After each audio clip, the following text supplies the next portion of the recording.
Assalamualaikum warahmatullahi wabarakatuh. Saya Sandi Setiawan. Pada video kali ini saya akan membahas mengenai materi bulk drawing.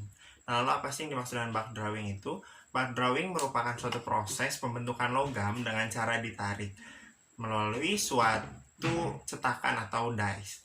Nah, tujuan dari adanya proses drawing ini yaitu untuk memperkecil suatu dimensi atau luas penampang pada suatu benda.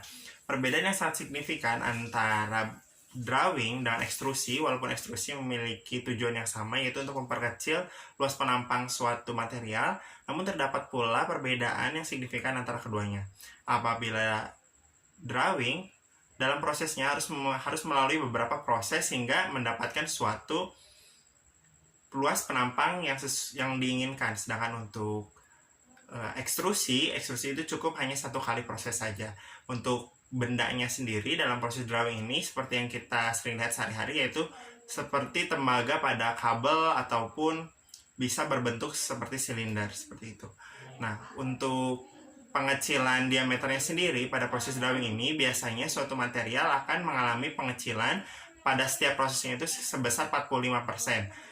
Nah, apabila lebih dari 45%, tentunya akan berpengaruh pada suatu kualitas material tersebut. Namun tentunya hal ini akan disesuaikan kembali dengan jenis dan material apa yang akan kita gunakan.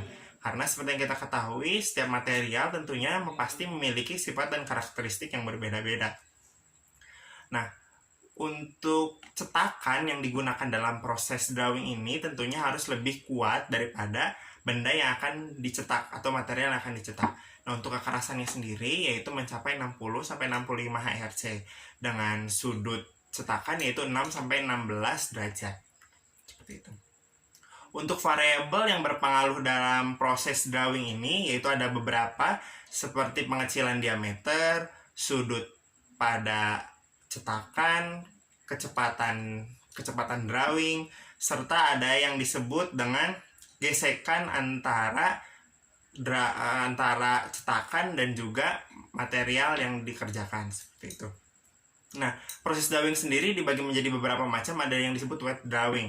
Nah, wet drawing ini pada saat sebelum proses drawing dilakukan itu, jadi benda kerja dimasukkan ke dalam suatu lubrikan atau oli sebagai pelumasnya, sehingga pada saat suatu material dilakukan proses drawing pada cetakan, maka akan memperhalus gesekan atau memperkecil gesekan yang terjadi antara material dengan cetakan. Terus selanjutnya yang dimaksud dengan setelah wet drawing ada yang disebut dengan dry drawing, ada yang juga metal coating dan ultrasonic vibration seperti itu.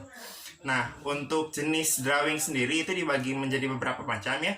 Ada wire drawing, yaitu suatu penarikan material atau benda menjadi berbentuk seperti kawat kabel gitu. Jadi sangat tipis sekali. Wire drawing seperti ya bentuknya kabel. Wire drawing ada yang dimaksud dengan tube drawing dan deep drawing. Keuntungan, nah terdapat pula keuntungan yang terdapat pada proses drawing ini, yaitu diantaranya kontrol dimensi akurat, ekonomis, serta sifat mekanik yang meningkat. Sedangkan kekurangan dalam proses drawing ini yaitu diantaranya tegangan yang diperlukan itu tegangan tarik yang diperlukan itu sangat kuat, dan daktilitas pada daktilitas dimiliki oleh bahan harus tinggi seperti itu. Jadi mungkin cukup sekian untuk penjelasan mengenai drawing atau bulk drawing. Semoga video ini bermanfaat. Wassalamualaikum warahmatullahi wabarakatuh.